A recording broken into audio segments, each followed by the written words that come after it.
everybody. Thank you for coming out tonight. We're very pleased to see you all. My name is Sharon Rule-Agger, and I'm a member of the Wellfleet Affordable Housing Trust. And this is Talitha Abramson. And we're hoping that you'll learn something tonight about accessory dwelling units and some of the incentive programs that are being offered both through the Housing Trust and through the ADU Resource Center, which Talitha will be telling you about. And so, Sharon is like all things ADU, and that's connecting with her. She is a resource for this town and this region, I'm telling you. So, like Sharon said, my name is Talitha. I work at the Community Development Partnership in Orleans, and I am under the Lower Cape Housing and ADU Resource Center, which is a mouthful. So I'll probably only say from here on out ADU Resource Center, but I will talk to you about what the collaboration is between the CDP and Homeless Prevention Council. Those two nonprofits came together to form this larger collaborative effort after COVID. So I come representing many different entities. So how many of you are familiar with the Community Development Partnership or Homeless Prevention Council? Some hands, okay. So CDP, we're both in Orleans, so that makes it easy. We both service Lower and Outer Cape. And the CDP really has a long history of working with the Homeless Prevention Council around issues of making sure that people are housed, essentially. And so with help from Rep Peak, we got some ARPA funds, and that allowed us to develop this resource center, regional resource center. And it opened in April of 22. So we're coming up on 2 years this coming April. I joined the team March of this year, so I don't know, do the math. So we're 8 months. I'm under a year. So I'm still on a steep learning curve. So if you want to point something out, I'm always ready to learn and be a sponge, but I'm here to share what I've learned so far in my role. And so we teamed up the two organizations. We really are focused, the CDP, on the ADU, Accessory Dwelling Unit contingent, and then Homeless Prevention Council comes in with the assumption that once an ADU is built, that they provide landlord and tenant services, rental listings, they provide case management, education for, how do you be an effective landlord if there's issues of disputes between landlords and tenants, how do you vet tenants, all of that, case management. They also do housing stabilization funds. I'll get into that a little bit more in the presentation, but we have two kind of separate focuses that come together under this roof, literally. So I work at the ADU Center providing technical assistance. Ellie Zucker is my counterpart at the Homeless Prevention Council. So in general, CDP, we really look at affordable and community rental housing. We do a lot of housing advocacy and organizing in the community. And we also have a business and credit contingent that looks at helping entrepreneurs and small business owners launch businesses and grow their businesses. Homeless Prevention Council is really looking at case management, one-on-one. They're doing a lot of work with youth and young adults who face housing instability. Rental assistance for people who maybe can't get first, last, and a deposit together, or can't make the gap between, they might have lost their job and they need some emergency assistance, and then landlord-tenant services. So one of the things I thought might be a good way to start is to turn to someone you don't know and tell them why it was important for you to be here tonight. This is a really hot topic, the housing crisis, but it's a topic that I think is extremely personal to so many people. Whether it's their family, whether it's thinking about people who they work with that don't have housing. There's a variety of reasons why people want to learn about accessory dwelling units, but I think one of the things that we need to do is kind of build community around this topic, because community is going to be the one thing that allows us to solve this. We'll talk about how how much of a tricky issue this is to solve, but I think if we're not talking to each other as neighbors, we're not gonna get as far as we need to. So you wanna just take a minute and introduce yourself to someone you don't know and just share why you were here tonight? And she left.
Good luck, Talitha.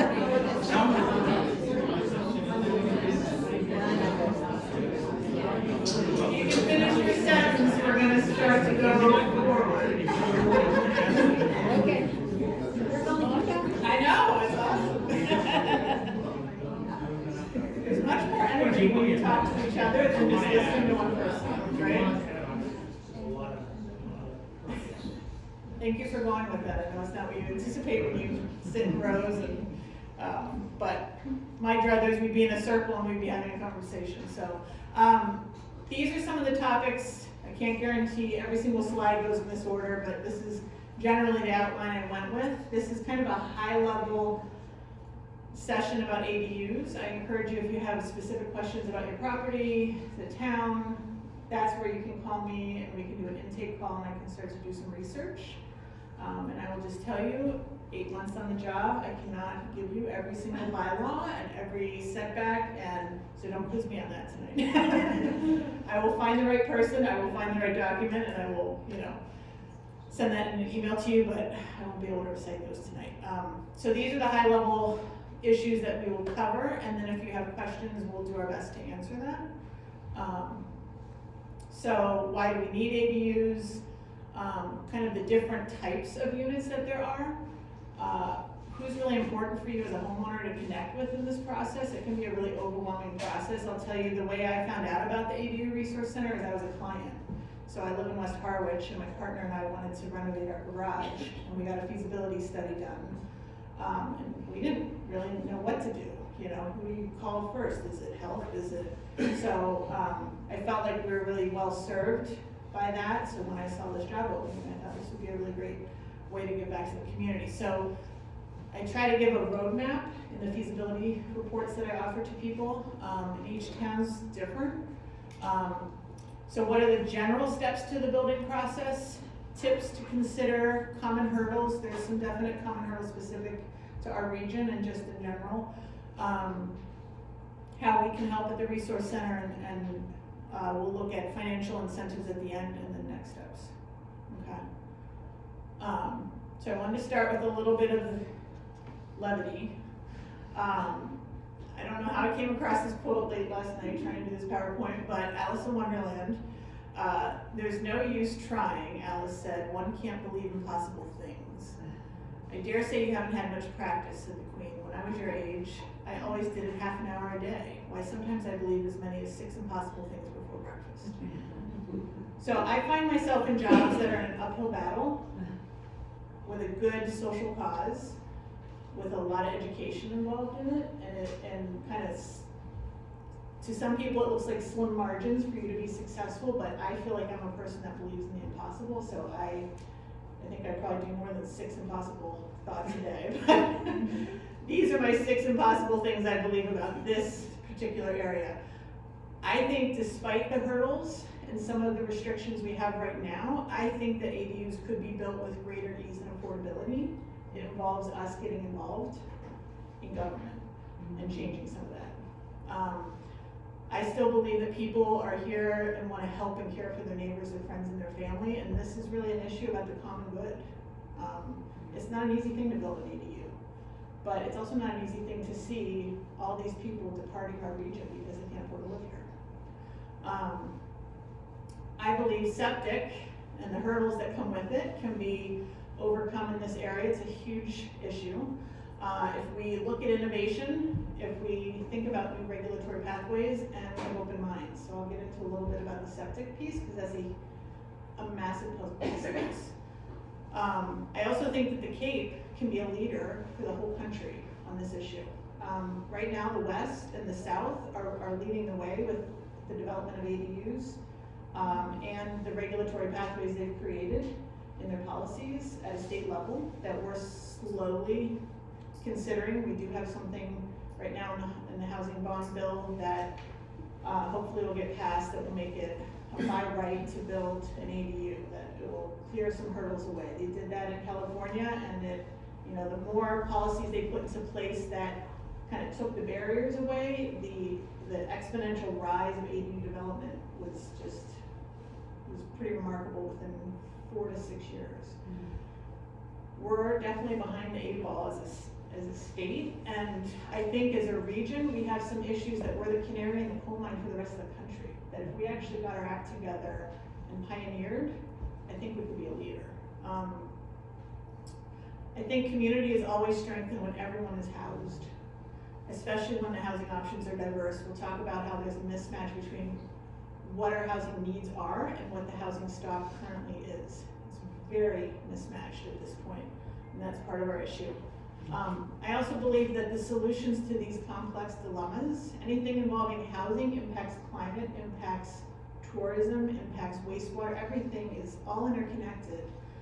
But I feel like the solutions are all within our community. We just need to work together and think and act differently and more boldly. So those are my 6 impossible things. And that's why I keep doing this work. It keeps me up at night sometimes, but so I go from the impossible into, you know, why do I have to think those impossible things? Here are some of the statistics, and we know that data can be just like, you just glaze your eyes over. I tried to pick some key points that I feel like drive home why an ADU is really important and what the housing crisis looks like right now. So these are the stats 1 year before COVID and 3 years after. Basically, median sale price for a single family home in our county rose double, 400,000, right? That, I mean, I don't think anyone saw that when we were in the middle of COVID, right? I mean, and we're not unique. Maine, a lot of coastal communities where people, you know, went to work remotely and escape, they all kind of are facing that, but we're facing it in a way that even Maine, I was on a panel for a modular home building company last week, and they said, you know, when they did the stats for us, they were like, you guys are definitely, you know, far above. We're the leader in a way we don't want to be. So these are outdated stats. I'll just tell you that right now. It's from May 2021, so I'm working to get new ones. But generally speaking, looking at affordability by profession, like looking at that kind of 30%, you know, using 30% of your income for down payment, mortgage or rental payment. An accountant making about $84,000 can afford a $300,000 house. School teacher, say they're making 65, 240. Firefighter, if they're making 56, can be in the 200 range. And a home health aide, like think of those people on the front line during COVID, 160, right? So I have an X out of the word house, because when I went onto Zillow last night, and you put in this price range for real estate, nothing under 300,000, nothing under 240, you can buy a parking space in Provincetown for 200,000. Seriously? Yeah. Seriously. Now when I was I'm a wash ashore from pre-COVID, and my friend is the town manager now, in P-Town, and he was saying to us in 2021 when he first got here, oh, well, $100,000 will get you a parking space. Well, now it's $200,000 2 years later. It's laughable, but it's not. You'll see, the only thing I could find under $160,000 if I did the entire Cape were actual mobile homes in Mashpee. A house that I joked with Sharon in Bourne probably is in the path of the new bridge, for all I know, right? And then if you look closely, it says $69,000 will get you 50 square feet of lot land in Provincetown. And I don't, when you talk to people in the real estate world, they don't think it's gonna, have this huge crash, and if it is, they don't necessarily think we're gonna be impacted as much by it. In some ways, that's great for people who own their homes, but for people who are trying to get into the market, people who are trying to stay here, we don't even have doctors anymore. We don't, this is a level of crisis that we've been in for a long time, but I feel like now finally people are waking up in mass that we're talking about it more so. So basically it impacts everything, including our workforce. So 50% of those who work on the Cape come from over the bridge. I will say, one of the things that keeps me up at night is, where did those bridges go? Like, both on our end, but then 50% of the people who work here, we're relying on these bridges for a lot at this point, right? Depending on the town, up to 10% of families living in the Lower Cape region have household incomes below the federal poverty level. And we are losing more than 800 households per year that make $100,000 or less. So these are sobering statistics. I mean, this is what's driving people to look at, a lot of people don't get excited about building, some big project on their property. It's a lot to consider, and it's a lot of money, but there's also really important reasons that drive people to do this. And so you have your own personal reason for being here, but it's also about understanding as a community we need to come together and we need to start to work fast and hard and get involved in government, because these issues need all of us to get involved. So this is just another stat that businesses and nonprofits, now this is from 2021, 28% experience difficulty getting employees to return to work due to housing. I mean, we didn't know when we moved here, because COVID had closed more things than usual in the winter, but then around our area, it was like they couldn't reopen because they didn't have the housing for people, It got snatched up by the people coming in with the COVID wave and the Airbnbs, and I'm sure you're like our neighborhood where we have long-time year-round residents selling their houses to, make money off the market, which they deserve to do, and then somebody comes in and it's a full-time Airbnb. And we've lost not only a neighbor, but, the possibility for year-round housing for people.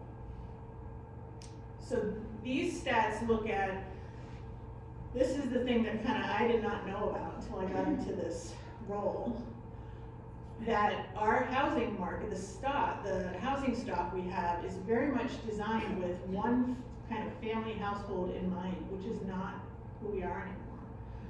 So by the year 2030, 73% of households in the US will have no children, whether that's they're aged or they're young and they don't have kids.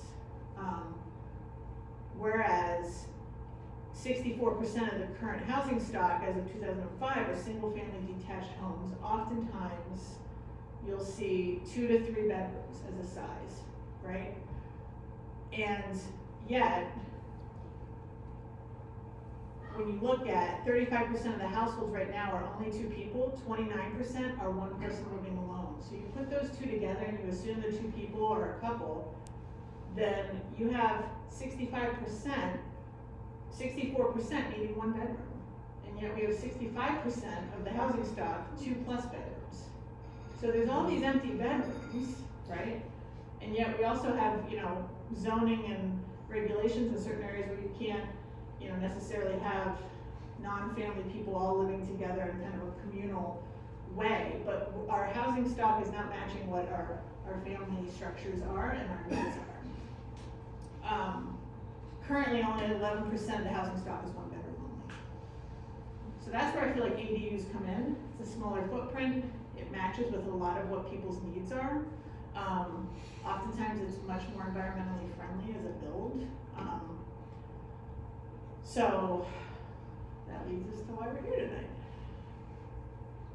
So basically, an ADU is always considered accessory because its purpose is to be secondary to the primary residence.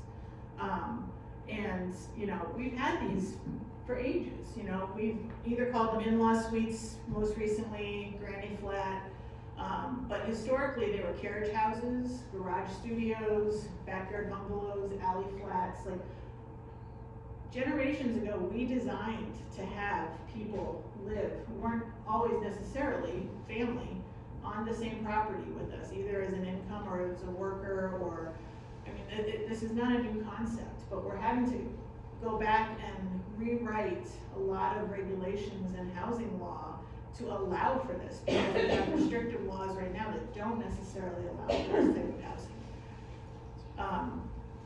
So an accessory dwelling unit can either be within your house. A lot of times, like on the West Coast, they'll call them J ADUs or junior ADUs, depending on the size and the footprint, but it's within your house, either an attic, a basement, or there might be like a side room that you portion off and, you know, based off of the bylaws, whatever they need in terms of egress and kitchen and bathroom. Oftentimes they're detached. It can be a standalone structure like a cottage or a detached garage that already existed that somebody renovates, or you can just build it new. Or they can be attached as an addition to an existing primary structure. So there's a lot of flexibility, but it's always on the same property as the main home. So for instance, we have a double lot in West Harwich, and the lot that doesn't have our house on it, it seems like basic, but to me it wasn't. We're like, oh, what if we put an ADU over there? And the guy was like, well, that's a single family home then. Oh, okay. And knowing that was important because in some ways that's more valuable to have a single family home on a lot than adding an ADU to an existing lot. So it's like something to consider as a homeowner. But somebody called and asked if they had a lot across the driveway and could they add an ADU on that lot? And it's not considered an ADU, it's considered a standalone small house. But there is value, like Sharon was saying to me earlier tonight, to talk about building small houses on small lots, even if it's not ADU. We just need more smaller housing for people at this point. And we don't have land to spare on the Cape, you know? So it cannot be bought or sold separately, and the owner of the ADU is the owner of the main home. In the West, they're doing stuff where they're condoizing the ADUs and they're allowing people to sell off the secondary dwelling. They're, you know, I would say they're like a decade ahead of us in terms of what they're looking at and their regulations, but I like to look at them to learn from them because they're moving. This is a huge stat. 61% of ADUs are built for multi-generational housing. So as much as we have an issue with year-round workers, most of the people who call me have somebody in mind already. It's a kid, it's an aging parent.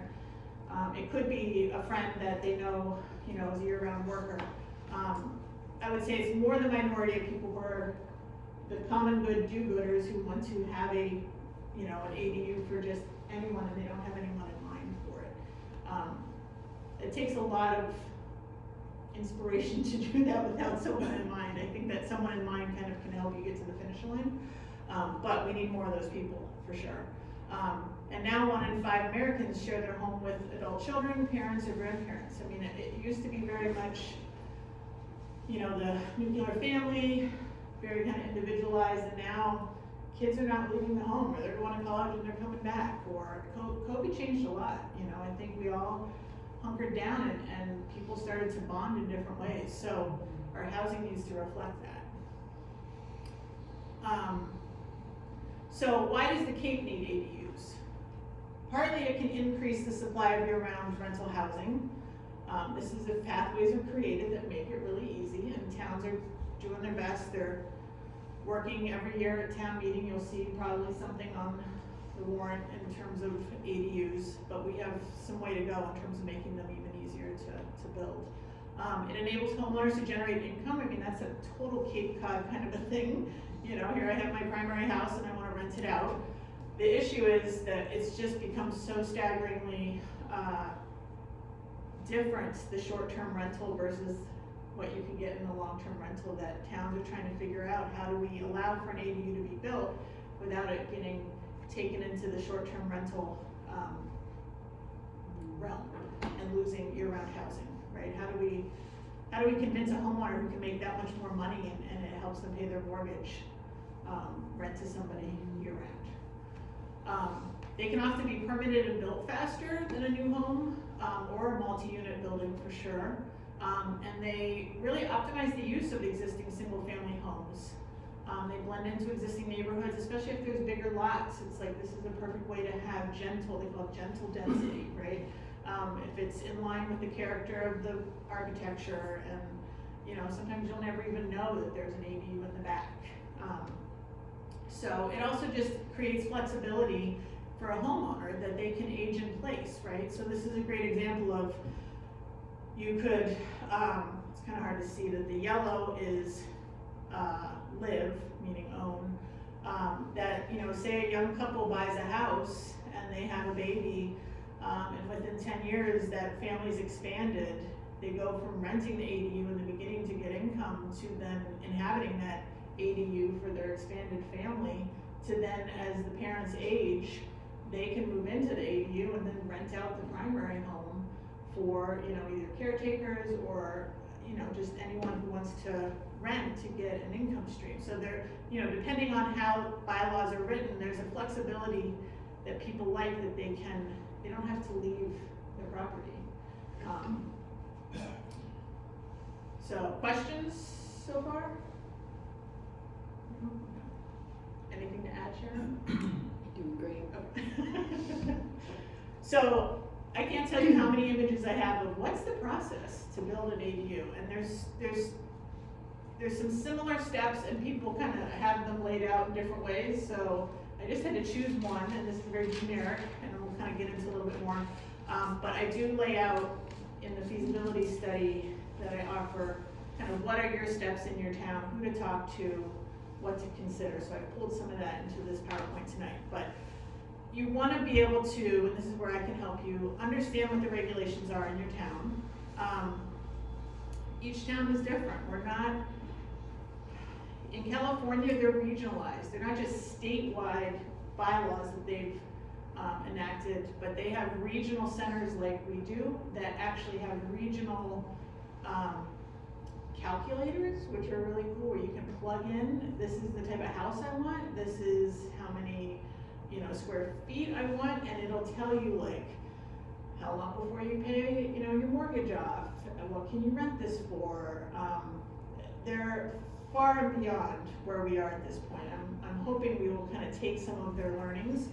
So regionally, they aren't like town by town by town. They're looking almost like county in some places if they're looking at specifics under the state guidelines. So first we have to work on some state level change, and hopefully this will get, you know, past the by right. And then I hope we can regionalize some of the Cape Cod piece, because there's so much, I think, efficiency that could happen, and I think some money savings that could happen as well. So know the regulations, the bylaws. You know, start to look at the professionals that you want to work with. And this is, you know, before you even get to that point, you want to look at, do you want to do a detached? Do you want to do an addition? Do you want to do it within your house? If it's detached, do you want to do a custom build? Do you want to buy plans online? Do you want to do a prefab modular, right? So there's all these different pathways that you can choose based on your needs. And that will then direct you to, do I need an architect? Do I just go with a design build firm? And start to talk to people, interview people. And I think it's really important to talk to people who've done it before, like Sharon, who's, you know, a veteran of building ADUs. Like, what did they learn? You know, especially if they're in your town. Like, hey, what were the hurdles that you found when you went to town hall, or, you know, what were the nightmares you didn't think to ask about, you know, when you talk to your contractor? There's so many things that are just new to so many of us that the more you can ask people who've gone before you, it's helpful. Another step is looking at, you know, talking to lenders. I have a slide that will kind of talk about what are all the options that people look at for financing an ADU. Looking at, you know, submitting for your permits, and, you know, going through inspections. And after that, looking at how, you know, if you don't have someone in mind, how do you go and rent it? You know, how do you go find the perfect tenant? And how do you, you know, develop a lease that covers you legally? So there's a lot of steps involved, and we can help you with that. What's BDS? Oh, that's a reference from another region. So I just pulled their image. So that's their kind of acronym from their region. So disregard the PDS. One of the things I did not know fully, even after getting our feasibility report, was that there's a lot of upfront pre-planning costs that you may have to put forward without really knowing if this is a sure thing. And that's partly what stops people. And that's one of the incentives we have that we'll talk about is for pre-permitting fees and costs. And we're hoping that some towns will get on board as well in subsidizing that. And Sharon will talk about Wellfleet, it's not pre-permitting, but we're hoping in the pre-permitting range that some towns will also start to pony up some funds that will allow people to kind of just get through the first hurdle. Because septic, like we said, is a big stopping point for some people, and it's usually around the cost is what's on the project. So you want to be able to engage a civil engineer or a septic professional, most likely, especially if you're connected to the health department and they're saying, you know, your septic system is not compliant. A septic design plan may be something that you have to invest in. This is before you even get to the permitting stage, right? A land surveyor or a civil engineer can do a site plan, especially if it's a new build, it's a standalone structure. Like, where on your property can you put this? Where are the utilities? Where, you know, are you on any conservation? Where are the low-lying parts of your land? That's where a land surveyor or civil engineer comes in. And an architect or a design firm, you know, there's a level of, you can't just submit your napkin sketch to the permitting department. You need a level of preliminary sketches and designs for the build, and those cost money. So those are things that I didn't know going into that. You know, we just kind of jumped to talking to a contractor, and this would have been helpful for us to know in advance. And I'll get into kind of how the pre-permitting loan works for that. The people you want to make friends with in town hall, you want to make friends with these people. They know a lot, and their job is to help you through this process. I will just put a little asterisk. They're very overworked. A lot of towns are under stress and duress because they're impacted by the housing crisis and they can't hire staff. So there is this double layer of how the housing crisis is now impacting the people who are going to help us get out of the housing crisis. So just, you know, be really nice when we interact. Talitha always brings brownies. I do a little Ted Lasso round. I don't do biscuits, I do brownies, but so the people you want to get to know: health department, to learn about your septic if you're on septic. If you're on a cesspool, you want to know you're on a cesspool. If you're in a town that's getting sewered, where are you in this time frame? Are you going to be one of the houses? Not every house is going to get sewered, right? And is it 40 years from now? Are you at the end of this project? Or like our house, we were going to be in the 2035 to 2040 range, right? And then if we had decided, let's pull a trigger, let's do this ADU, I checked back with the health department. Well, because we live off the Herring River, which is highly polluted, they may actually bump us up to much more urgent. And that's something I need to know. Because A, we need to have the money for that. B, what if I went and put like a new septic upgrade and then I had to go and do the sewer like 5 years later, right? So getting to understand where your town is in relation to all this, that's a health department person's job to help you figure out both your specific system, do they have plans for it, how old is it, understanding the Title V regulations. a lot of towns under the Title V regulations around septic, as soon as you build a secondary dwelling, which is an ADU, it doesn't matter if you have the capacity. We have a 3-bedroom capacity with only 2 bedrooms in our primary dwelling. So you would think, we bought our house thinking, oh, we can renovate our garage and put a bedroom in there. If it's a secondary dwelling, we automatically have to upgrade our tank capacity to a tank and tank series or a 2-tank compartment, which is an extra cost we didn't bank on. So these are the things that like both I can help you out with, but talking to that health department person is gonna be really helpful in terms of figuring out budget. Planning, community development department, however they call it in your town, they're gonna understand the bylaws. They're very, it takes a special person to understand bylaws, that's what I think. They will know bylaw language, buildability and setbacks, where in your property, how many feet from your neighbor, how many feet from the street, right? You know, ground floor, the coverage, how much could you build, right? You could build a 700 square foot ADU, but your maximum kind of buildability could be 1,400, which means you could build a 700 square foot ADU and you still have 700 square feet on your property to do an outbuilding, a shed, just not an ADU. So there's all these intricacies that they know and can walk you through. Same with building department. And then if you're in an area, you know, related to conservation, they're gonna be your friend too, as well as to know where can I build, where can I not build. Did I forget anything, Sharon, in terms of major departments? I think you hit them. I mean, they're called different things in Yeah. different towns, like you say. And some people wear 2 hats, health and conservation, some people wear 3 hats, you know, bring extra brownies if they wear 3 hats. They're all very friendly. I've interacted with all 8 towns, and they're very helpful. The other important people in this process for you, I cannot express how important it is to talk to your neighbors. If you are considering this, talk to them sooner rather than later. Don't let them catch wind of something. Don't let them see a contractor pull up and then they're like wondering, and then have conversations about this with them and in a way that you know alleviates if they have any fear, right? I think a lot of people are just concerned if they don't know what's going on. We had a situation where the owner of the land behind us decided to subdivide their lot, so we all got abutters notices, and they never communicated with us, the owners. So like 10 people showed up, and they were not like, you know, I wouldn't say they were unfriendly, but they were in a what's going on in our neighborhood.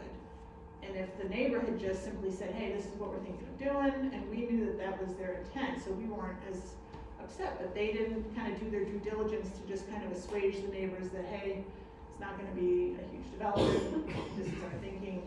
So the more you can do that with your neighbors, it's gonna just make your process a lot easier. Talk to other people who build ADUs in your town or vicinity.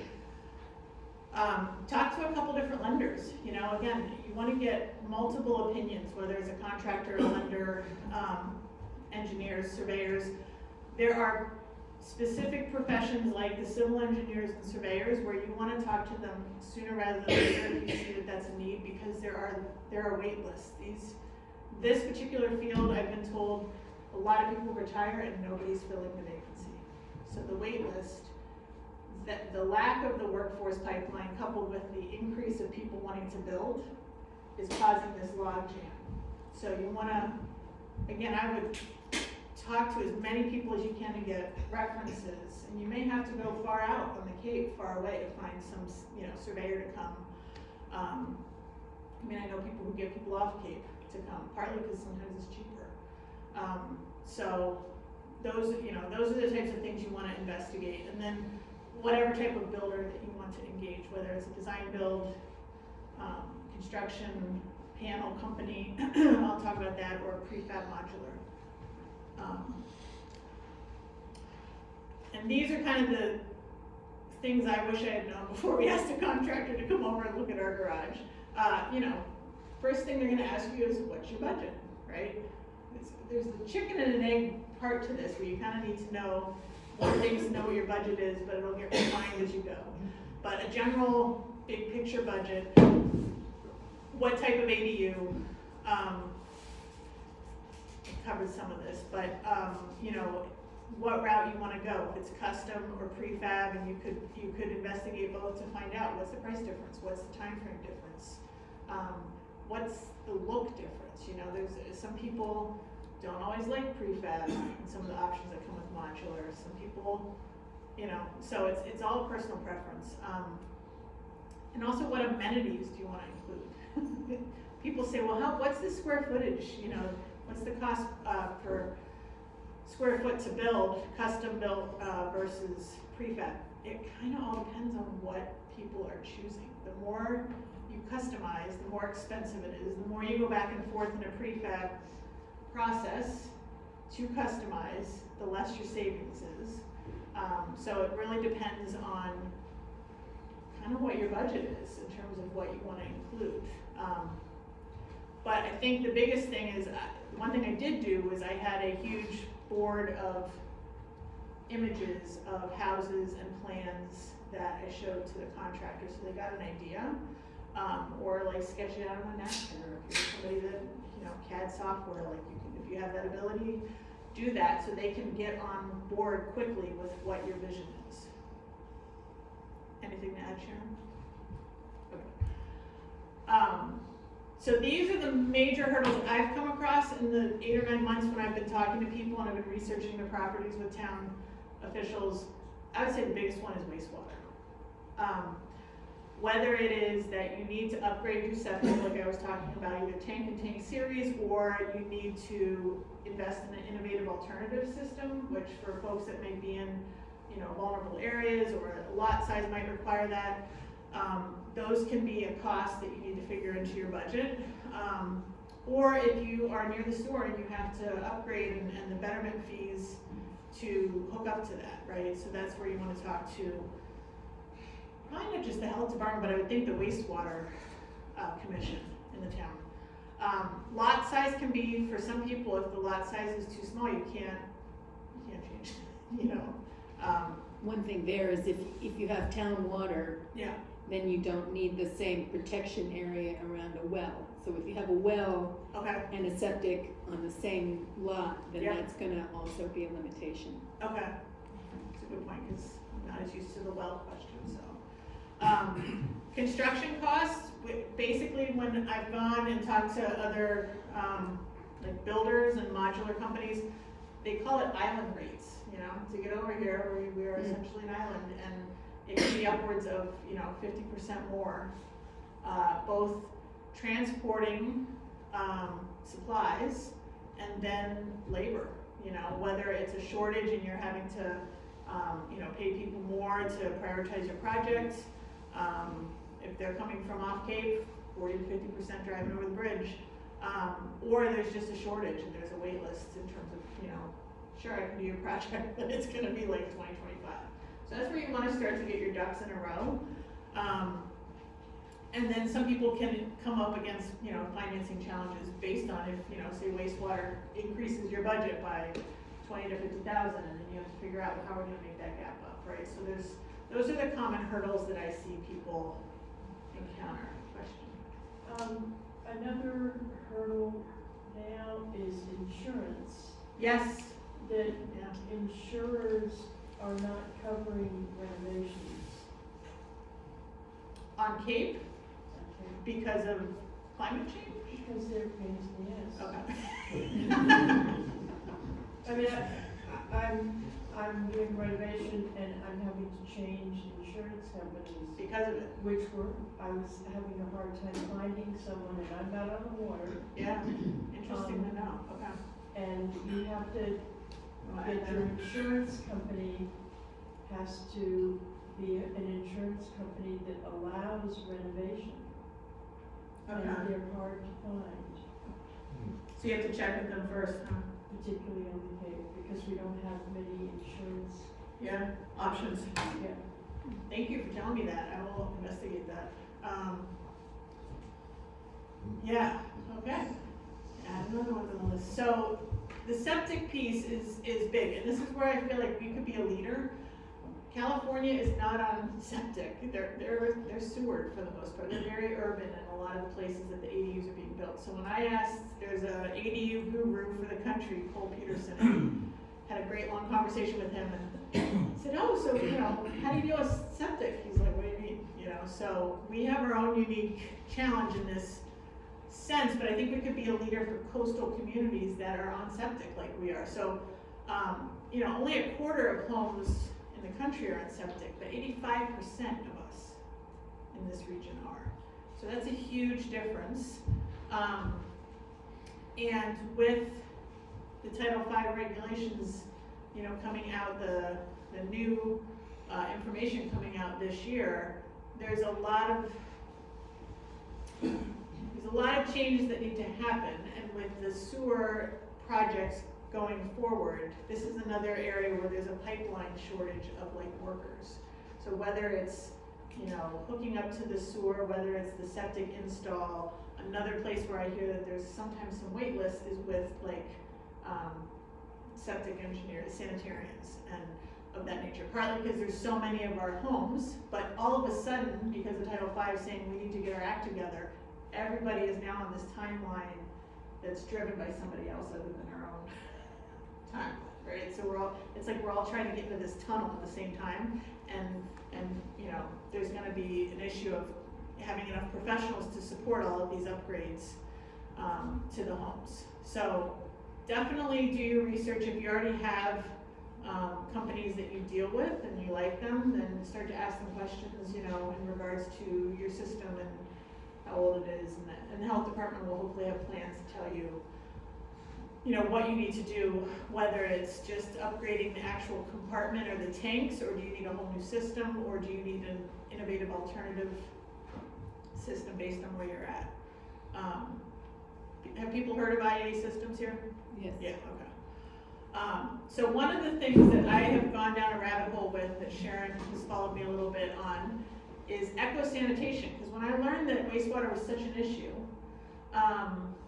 especially with like lot size, where you can't change the lot size, there was one builder that got me interested in this, talking about composting toilets, lack of regulatory pathways, and I just started to investigate what would be the other options besides an IA system or sewer. So I don't know if anyone's followed. I know Falmouth is a whole other world, but they are leading the way on the Cape, and actually for the country. They have been playing around with something called urine diverting toilet technology. They piloted it in 2014, I think. Wasn't the best attempt. They've come back around, and that attempt did not have a lot of buy-in from the town, is my understanding. And this attempt, they have a coalition between the Falmouth Pond Coalition, a place called the Green Center, which is a nonprofit that advocates for this kind of eco-sanitation, and then Mass TC, which is our county-led alternative septic system test facility. Cool thing. Point of pride, which I never thought I would say. There are only 2 of these testing facilities in the entire country. And we have one of them, and it is the best one. And when you go there, you might be like, really? This is the best. We've gone on a tour, and I will invite you on a tour. But they're doing some amazing work, and they're testing, I think they said maybe 50 different technologies. People from all over the world contract with them to test these alternative septic technologies. But what they're doing that's different is they have one staff person on there, Brian Horsley, who's in that picture, and he is a huge eco-sanitation advocate. And so they have bought this innovative processing equipment that they're going to use with the Falmouth pilot. So they're going to get 50 to 75 homeowners to install urine diverting toilets in their houses.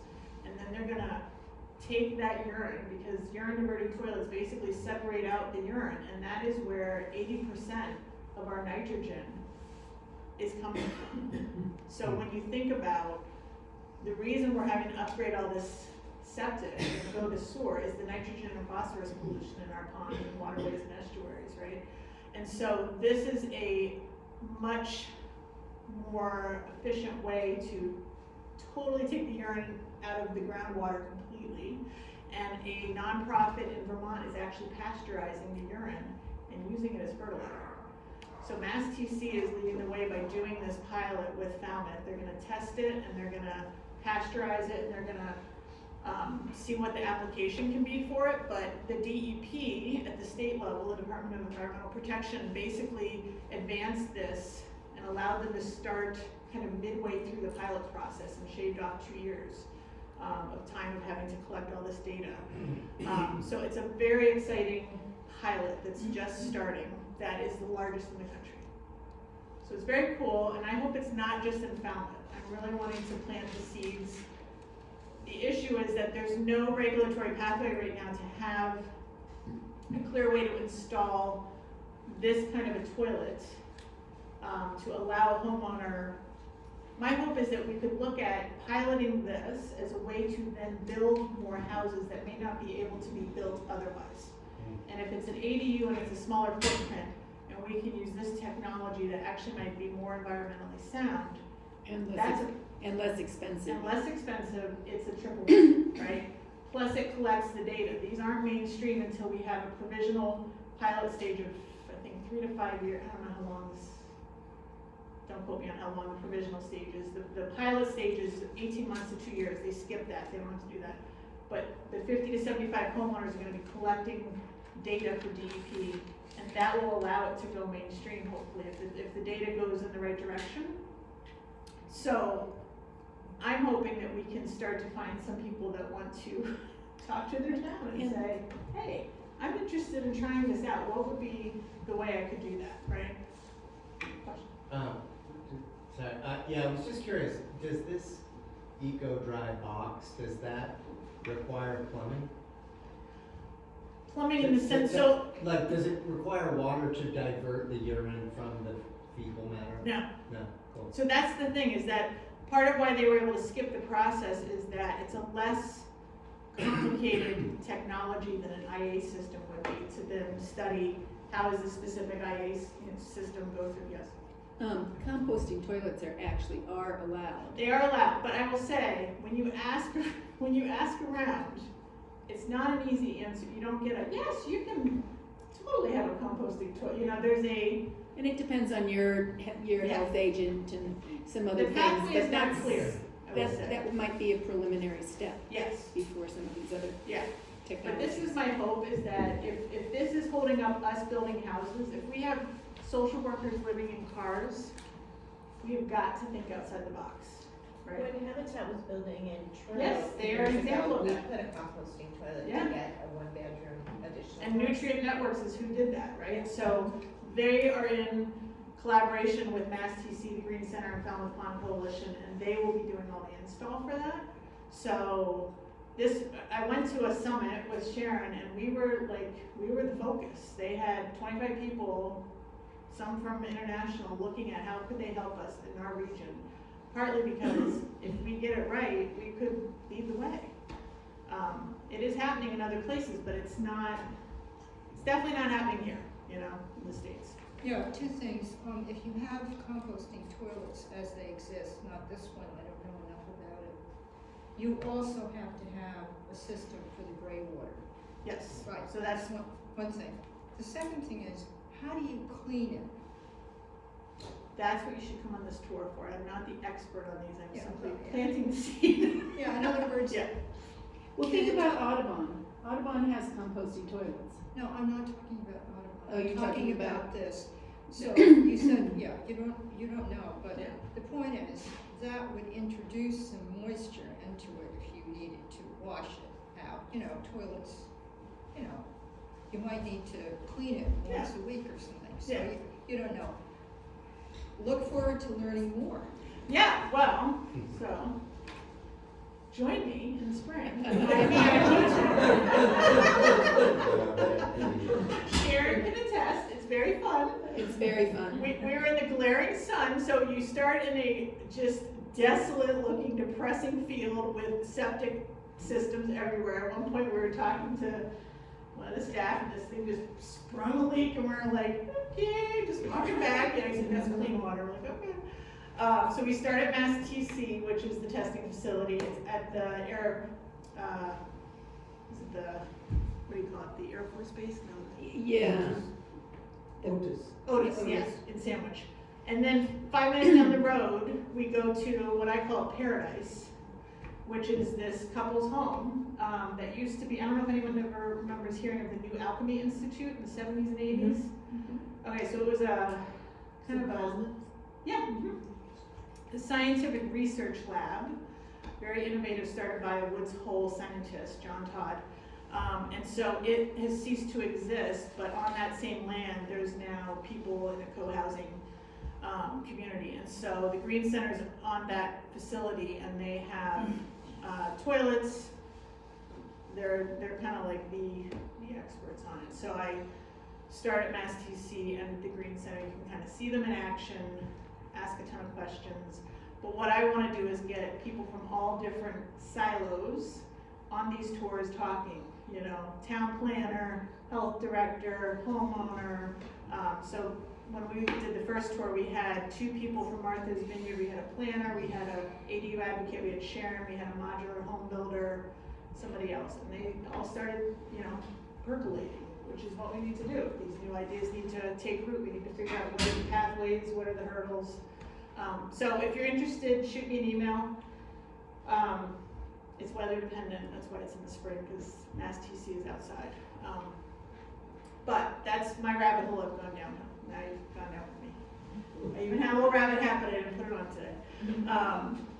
So, you know, anything with septic or the build in general, it costs money. So there's a range of ways that people pay for an ADU. You know, and I would say generally ADUs in the Cape are anywhere from, you're lucky if it's 150, and again, this is depending on your size and depending on what you choose as your build and amenities, all the way up to like 400 plus, 400,000 plus. I mean, it's like, you know, what it used to be to build a regular single family home, right? Partly because even though it's a smaller footprint, there's things that stay the same cost-wise, whether it's the plumbing and the kitchen, that doesn't matter how big your house is, and so if you actually go smaller, it can sometimes not be as financially efficient. So a lot of people will do a home equity loan, especially with prices of housing values going up. People take advantage of a HELOC, a home equity line of credit. I heard at the panel the other week, most of the homes that they are building on the Cape Modular come from an elder parent selling their house to move in to the ADU on their child's property. And that's what funds the ADU, is to sell that real estate. People borrow from retirement, from family is a huge one. Rehab renovation loans, construction loans, leveraging stock I investment. think, from what I understand, banks are getting much more flexible in their That is consideration of ADUs, and also are they on the Cape allowing The rental projected income, yeah. rental in We there? are we are advanced in that sense. So, like the federal government just came out in the last month or two saying they recommended that people be able to look at the rental income they would derive from that as part of, you know, their qualification. The banks on the Cape were ahead of the curve. That's where we were a leader in that sense, so that's great. And you'll see, in the following slide, you'll see I have a list of lenders that have ADU products that you can talk to that are local. These are 2 Maine-based companies. Has anyone looked at modular prefab? Okay. When I go and look, I probably have like 5 or 6 now I've come across, or I've learned from other people who've done research. A lot of them are in Maine. And I ask them, like, what's that about? They have the land. If they're building them there, they have the land to build them in the factory space. Trees, lots of trees. Lots of trees, yeah. So there are some, there's one in New Hampshire, so I can give you a list if you're interested of different companies to check out. These are 2 that I've talked to in person with different reps that they have. Brightbuilt and Backyard have 2 different ways that they do it. So Brightbuilt, my understanding is they build the home and then they subcontract once the home's delivered here with local GCs to finish it out, essentially, right? They give you the shell and then somebody else comes in and does the utilities, the plumbing, the finishing piece. Whereas Backyard, they contract out the building of the house that gets, built in Pennsylvania. It gets delivered here, and then their staff, they have a team of carpenters, plumbers, site surveyors, all of that. They are on the ground doing that, not subcontracting it out. So it's a little different way that they go about it. I will say with Backyard, I don't know with Brightfield, they at least know they have a surveyor. They have people where they're not having to wait on the Cape work shortage. So they can kind of have their own timeline and control over that. They both have really good websites to check out. These are just, and I'm not sure, these are probably in the last 4 months. I don't know if prices have changed, but for Brightfield, if you were in the 500 to 700 square foot range, it was anywhere from like high 2s to mid 3s. But then they add an additional, chunk of change for the site work on any house, and then both of them look at doing like net zero solar installs, which are always additional. Backyard, you'll see, I don't know if you can see, it's kind of tiny. The right-hand column, it says Backyard DIY. So they offer this really cool, if you're handy or you know someone that's handy, you have a contractor in the family that just doesn't want to do the whole build, like they offer a do-it-yourself shell at a much cheaper price. Looks around $100,000 less for you to then fill in, and they'll work through that with you, like what do you want to do and what do you want them to do, and then you can come up with a price. They have a lot of great videos online. If you look at their YouTube channel, they do a great job. That was the company that put the panel on in Hyannis last week. I think 150 people came, or 150 registered, about 100 people showed up. They just do a really good job of educating you. And I've talked to people who have gone with them, and I've only heard positive things so far. I'm not here to recommend anyone, but I definitely want to not recommend people that I've heard negative feedback on, so. So we've dealt with Backyard ADUs Yeah. for probably the past year or Okay. so, and they were great. They did everything from surveying to permitting, Nice. everything. Yeah, And I'm a contractor myself, Oh, so good, they have okay. solutions to save money, like housing, to the siding, or whatever it may be. perfect Where plan. we got held up was Yeah. the septic. Is that, yeah, With the town building. Yeah. And they made it really difficult, and since then, probably 3 or 4 months ago, it just kind of stalled out. Stalled out. Yeah. okay. Yeah, I don't envy people, and they're learning the ropes. They started in Western Mass. They have 50 houses, I think, in Western Mass, and I don't know how many, I can't remember what the stats were here, but they're building about one a month on Cape. Yeah. They're expanding their team rapidly. They actually have a demo now in Katuah that they're renting, that they built to show people. So they're definitely planting their mark in this region to. They took care of. Yeah, they do have- yeah. everything. It was I just talked to a once they woman went to the town, in- it was the septic was really where we just had issues. Yeah. The discrepancy between what's Wellfleet on file and what actually existed, and what our home really Okay. was, and what it. It's, It was yeah, a lot, but, it can be tricky. yeah. Was Tim who you worked with? In what? With Backyard. So it was primarily my sister that was kind of like, Okay, like dealing with it. Yeah. I was just kind of, the builder, and I was just kind of like trying to guide her. And Yeah. also work at the same time. yeah. So I can't say who was Okay. directly, but Sounds I did go to the familiar. town and I did. He was on the VIP tour, that's why I asked. Which, I mean, they were great. Yeah. They gave her like so many options. It was just like, if you wanna save this much, then do your own siding, do your own trim. It wasn't like this is what we offer and that's what we did. Yeah, there's a lot of options from what I can tell. They're really transparent from what I've seen compared to other companies. I mean, they will show you in a webinar, like, what are our costs, what are your Yeah. costs, how do you shave that off, right? It can be overwhelming, but I think it's also really helpful. And what I heard from the woman in Harwich, I think Harwich was the first ADU they ever did. Yeah. She never dealt with anybody in town hall whatsoever, which I was just like, They try to take care of everything. Yeah. They do. so, cause I was like, oh, how'd it go with this department? She's like, I wouldn't know. So if you're looking for that type of kind of, that's where you wanna know, like, how involved do you wanna be? Yeah. What's your skill set? So anyway, these are two companies. Another one is Unity out of New Hampshire. They have 3 in Brewster. that I found out about, and a house, I think in Wellfleet, not an AD, but a full house. They're another company that does modular. The other thing to look into is panels. So there's I think in Hyannis, Cape Cod Panel Company maybe. It's another way to kind of, I think it shaves some time off. It's also, if you can't get a crane in, like, prefab is great, but you need to have the right type of access on your property. And so if they can't get a crane truck in there, you may need to then think about looking at a panel forming of a home where they build the panels similar to modular inside a factory, not out in the weather, and then they come and they pull those panels together and assemble them, and it's quicker. And what they say about assembling them in the factory is that part of it's done with a lot of machinery. There's less room for error, there's less impact of the weather being out in a construction site. But you need a certain type of property, and you also need to sometimes clear a lot of trees out.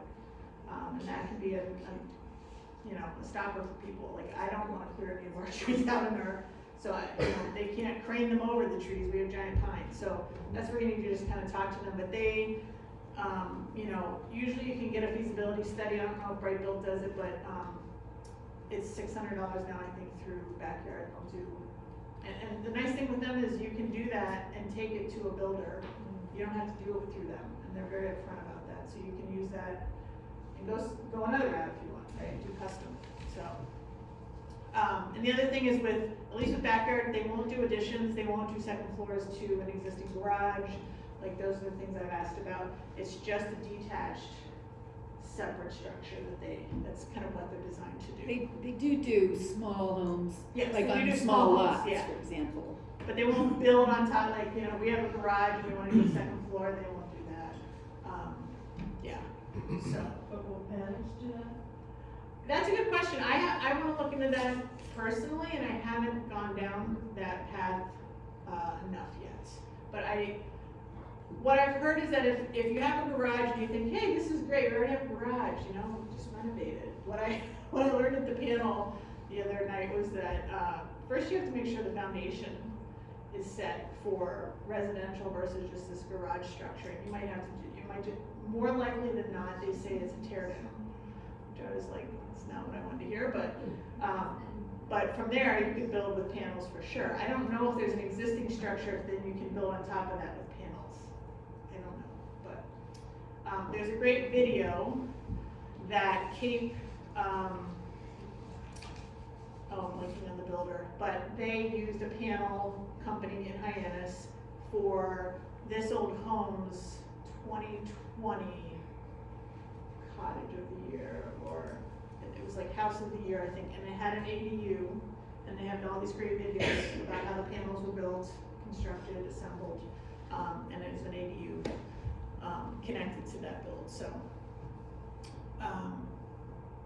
So what can I help out with? I basically do a lot of basic feasibility research, not to the depth that somebody like a Backyard ADU where you're paying them $600. The beauty is it's free if you contact me, but I can only go so far. So I'm working with town records, town staff, public information, helping you understand the zoning and bylaws, health, septic regulations, permitting process, and continuing to add to our resource list of professionals to engage. So when I came on the job, I'm a visual person. I want to have a pathway laid out for me, and so when we got our feasibility study, it was more of a narrative, which was helpful, but I still was like, I wanted to know what do I do next, who do I talk to.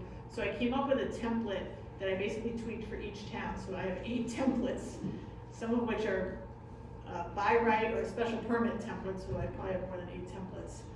But it also just helps me know I'm giving each homeowner the same amount of information versus a narrative. So this, you end up with about 11 pages, most of which is information about your property, health, buildability, setbacks, septic, but then also next steps based on the town, and I've talked to town officials and kind of tweaked things based on what they think they wanna convey in terms of what's the process they want homeowners to go through.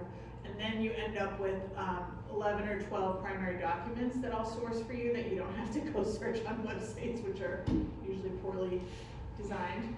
So I will include the study and then 10 to 12 documents for you to have. And I look at it as if you're a binder kind of a person, start your binder by printing out this report and the document, and then build from there when you're talking to contractors, because it'll have a lot of information in it.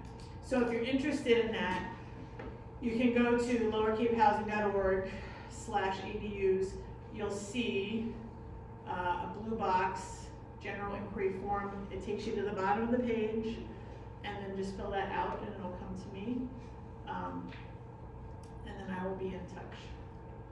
It takes me a while, just in terms of getting a hold of people and whatnot, so it's not like you're gonna get an instantaneous report, but I try to do my best to get it back to you as soon as I can. But I will call you usually within 48 hours to have a intake call and get more information about your property and your project. So this is a little bit of the website I said to Sharon, it's not robust in the way I want it to be. I'm gonna try and focus this holiday break on maybe adding some more things. So basics about ADUs, bylaws, lenders, budget template, then I've separated into professional site engineers, architects, eco-sanitation information, excavation, septic, sewer professionals, contractors, design build, custom stick builds, and then prefab modular panels. So there's probably like 4 or 5, sometimes more than that listed. I wanna have way more than that, but I'm also the web person, so I have to be in the right mindset to add it onto the website and not get a phone call and then get distracted, so. But it's a good starting point. So the financial incentives, there's 2 sets. One from our agency through the ARPA funds. We had applied for, I believe we applied for $5 million and we got $1 million. So we had applied with an application asking for a set amount of $50,000 incentives. So we got 1 million, which is better than 0. We scaled it back to, when I came into the position, $10,000 incentives, which when I learned how much the ADUs were, I was like, this is not gonna help.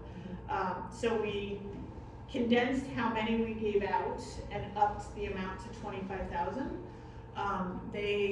And then I also advocated, after I learned about the pre-permitting hurdles, that we allow for a $5,000 pre-permitting forgivable loan. Of the 25,000. Of the 25, so you can only get 25 total if you're eligible. 5 is before permitting, before construction, and if you qualify and get that 5, then you can apply for 20 post-construction. If you don't apply for the 5, if you're in the middle of the project already and long past that, then you can apply for the full 25, but it's post-construction. So that's the one, you have to be done, you have to have a certificate of occupancy and a proof of a 1-year lease as some of the eligibility requirements. Question, Yes, in Wellfleet, an ADU has to be rented year-round permanently forever. And if you decide you don't want an ADU, it's no longer allowed to be used as a dwelling. So what was the decision made by your group about, 5 years. yeah, in other words, are you implying with that there are towns that have ADUs that then can just be another dwelling on the lot with no restriction for year-round living? You've got to, you can only use it as a second dwelling in Wellfleet, according to our bylaw, Yeah, if it's used year-round. right. So what was the decision about the 5 years? That is a good question, that was before my time. Ah, I can get that information for you, but I do not know the actual. But that is for the forgiving of the loan. So each Yeah. town has their own requirements about whether it needs to be rented year round or not. no, I know. I mean, so Yeah. so if you have it Yeah, rented, this is for the forgiveness. this is for theirs, yeah. And so you rent it for 5 years, and if your town doesn't say it has to be rented year round, then that's between the Right, homeowner you and the town. town, yeah. It's like two different levels, I feel like, yeah. The other thing that ours is for new rental units.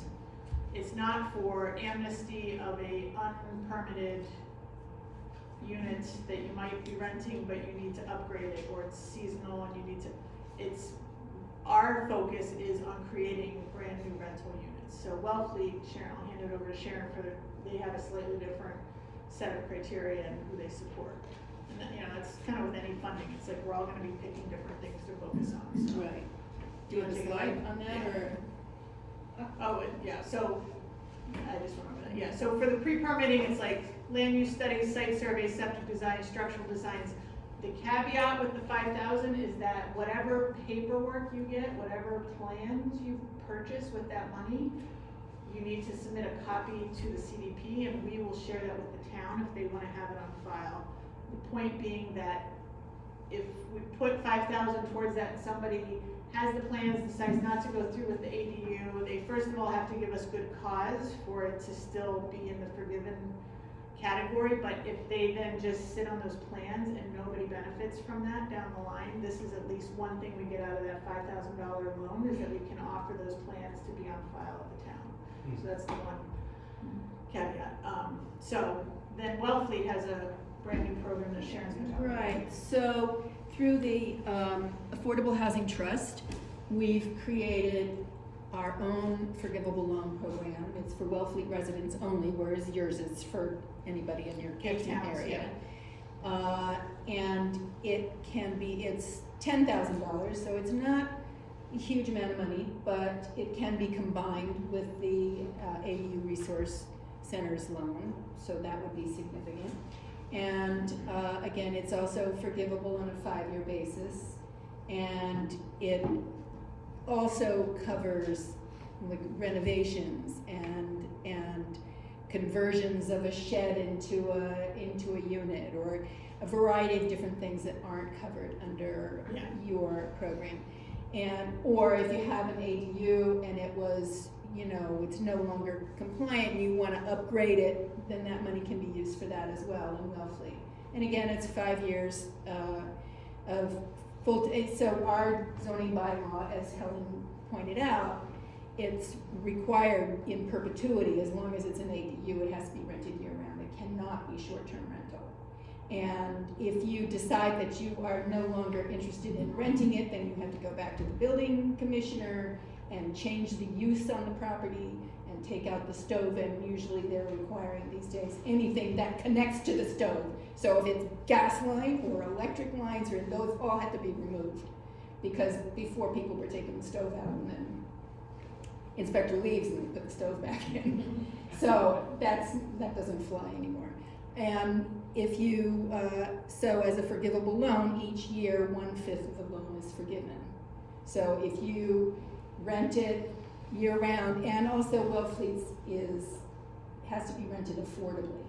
So that means that it's rented according to HUD guidelines for income and rent charged in Barnstable County.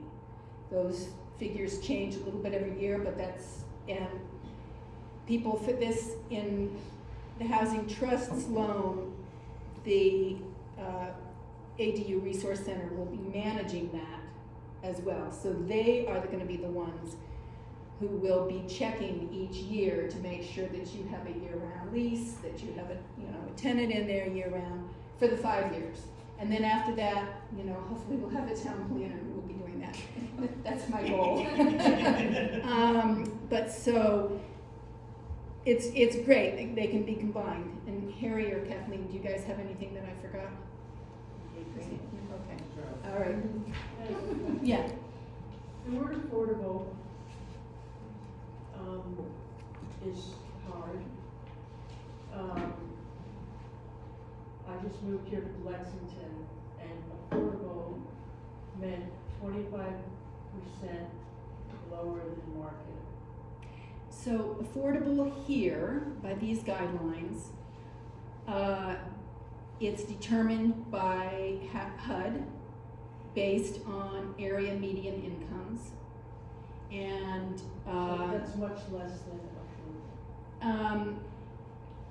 Well, I don't know, that's apples and oranges, it's a little bit hard for me to compare those two, but what I know here is that it's all prescribed. How much you can charge for rent and how much the tenant can earn Right. in order to be eligible for renting that house. I have a question. Yeah. So if someone was to build an EDU on their property, and then there's to sell the property in the future, would it always have to be required to be a year-round rental unit? Yes, as long as, if the new owner decides they don't want it to be a year-round rental unit, then they have to go back to the building commissioner, have the use changed, have the stove removed and all the plumbing and all of that kind of stuff. They can't sell the house and then all of a sudden it becomes a short-term rental. Cause I have some people that are interested in, they're thinking about it for their family, because they're grandparents now. So, but once they pass on, they don't want, if their kids sell it, they don't want it not to be anything that's year-round anymore. So then they would have to go back to the building commissioner and change the use on it. And then it's allowed as a studio, for example, or an office, Or like guest cottages. a some guest towns cottage, but it will- cannot be rented out short-term. Yeah, It can't, well, you could rent it out short-term, but you can't do it with a kitchen. Put it that way, right? and some towns in like Harwich, you can have a guest cottage which allows you not to have to do the septic upgrade, but you have a deed restriction that you cannot rent it short-term. We Or at we all. don't have guest cottages. Yeah, in So this is Yeah. almost like a deed restriction, so it always has to stay year-round unless they go and do a bunch more moves. Yes. That's Yeah, great. yeah, the ADU status confers with the new owner, okay? So it travels with the property unless it has gone back to the commissioner for change of use and all cooking facilities removed. Helen? is Yeah. that- I'm mindful of time, because I think they close this out, so, Okay, yeah. Okay, this is an important question. Okay. How was it Harwich get away with a DEP for not having to upgrade the septic? You just said, Yeah, that was my understanding. I don't know. I mean, I think there's a lot of towns that if it's a guest cottage, it's not considered a second dwelling. even if there's a full kitchen? No, a guest cottage does not have Oh, a okay, kitchen. so, No. sorry. Yeah, there's no kitchen in it. I misunderstood. And you, in our town, my understanding is it's not just you don't have a kitchen, it's deed restricted. There's a level of, Right. restriction that they're putting on that. And should you wanna put a kitchen in, then you have to, go to the town, get the permits, and then you have to be responsible for it year round. was there another question right there? I had one quick one. Yeah. So you said I'm just trying to reenact that, but it said $1,200 a month rent for you. So what is the fair market rent again? What was that? So it's determined by Housing and Urban Development, right, HUD, based on the area median incomes. And what was that? And, So it's and like- so you would have to go, you could go online, and I don't have The those. median is here, so I'm just wondering what. The area percentage median of- income like here is, $90,000. I think, you know what, the figures change, and I'm not gonna. I'd like to know.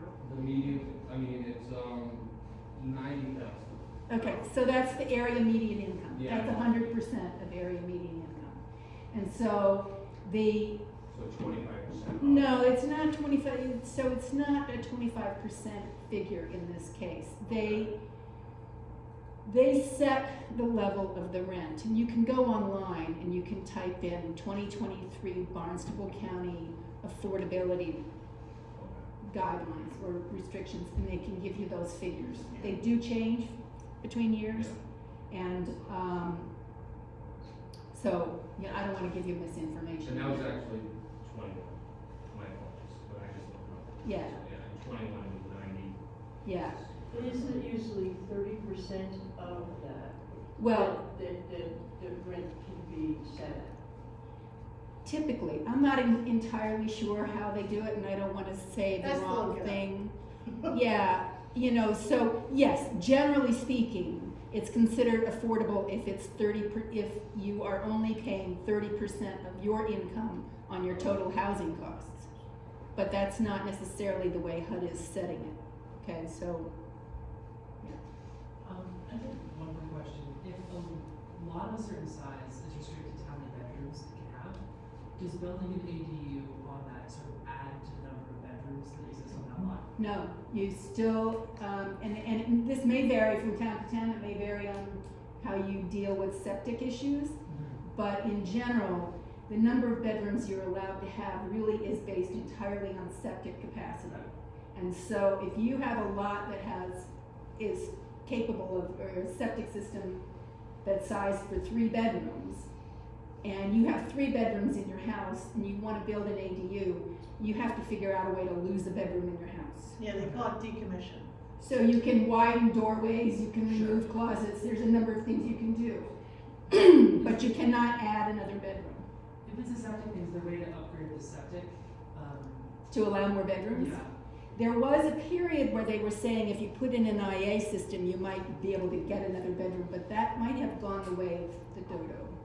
at this point. There's, I would say, I talked to Eastham, and there's conversations between towns and there's just a whole bunch of back and forth, and here's this example, does that mean that the rest of the town has to go by this example? And that's one of the issues is, does an IA get you an extra bedroom?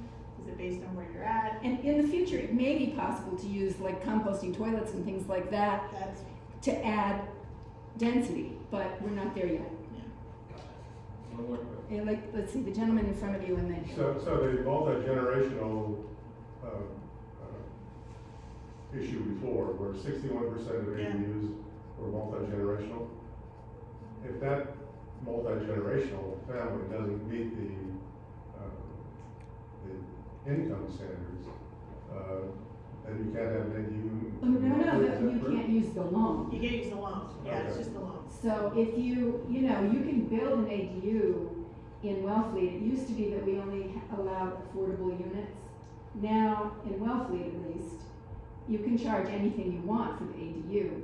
Now, I say that, but they're usually small and so they usually don't command a high price, right? That's why they're kind of considered affordable options. But if you had a family member who did not meet those income qualifications, then you just wouldn't apply for the loan. Or you would, if that happened 3 years in, you would, give back the last 2 years of the loan. Thank you. Does that make sense? And, I'm sorry. I was just wondering, so if you were to build an ADU, does that, would imagine it would increase the value of your home, which then in turn increases your property tax, am I correct about that, or is it? Well, Yeah. I mean, The appraising of ADUs is still not at a place, there's not enough of them that the market has, what they say is that's where the gentleman's saying to us, you build on a lot and it's a single home, much more value than if you built the ADU, same exact size, next to your house, because they're still trying to figure out how to appraise them. okay. So there is some added value, but it's not the same necessarily as if you said a single family home where you're in an empty lot. Does that make sense? and the other piece is that in Wellfleet at least, if you're renting it affordably, you can apply for a tax break. Okay. Yeah, so And you can actually you can add that to whatever tax break you may be taking as a year-round resident on your I think primary Provincetown and house. Truro may be in that Right, same. so there's some relief. Okay, last question. Perfect segue, Yeah. because when I was looking into my site plan, I sort of long-term just thinking about I had a 5-bedroom lot and I built a 3-bedroom house, so I have a 2-bedroom ADU. But it was an AADU, an affordable accessory dwelling unit, which I'm told is no longer a thing. That was the previous bylaw, and so the new bylaw, it's, I think, Helen, do you have to go to the building commissioner and get a change Yes. in that, and then you can rent it at whatever market rate you want, but you have to get rid of that AADU piece that's grandfathered in. Does that make sense? It's complicated, The I fun of know. bylaws. Hold on, so we have still some AADUs, affordable accessory dwelling units, here in Wellfleet, grandfathered. As Sharon said, you can't, and I'm one of the 4 people who created the ADU bylaw, which is why I'm yapping so much, with Sharon and 2 other women. But, you do have to change the status, and the what I would advise somebody who had an AADU unit would be for them to go to the building inspector, because they're all okay in terms of the septic and everything already. They're taking the trouble to do that, right? And spent the money. And change that affordable accessory dwelling unit to an ADU, because the restrictions on the old AADUs that still exist are more severe. And there were some things about that bylaw that I was not happy with.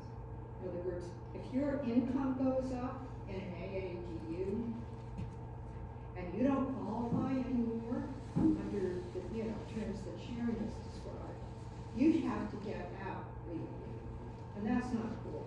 So AADUs, you don't have to do that. Anyway, but you could still get the tax break. Yeah, okay. Thank you. Was it helpful? Yes. Feedback on what else you wanted to hear about, this is, I'm gonna do one tomorrow night in Harwich, it's really amazing.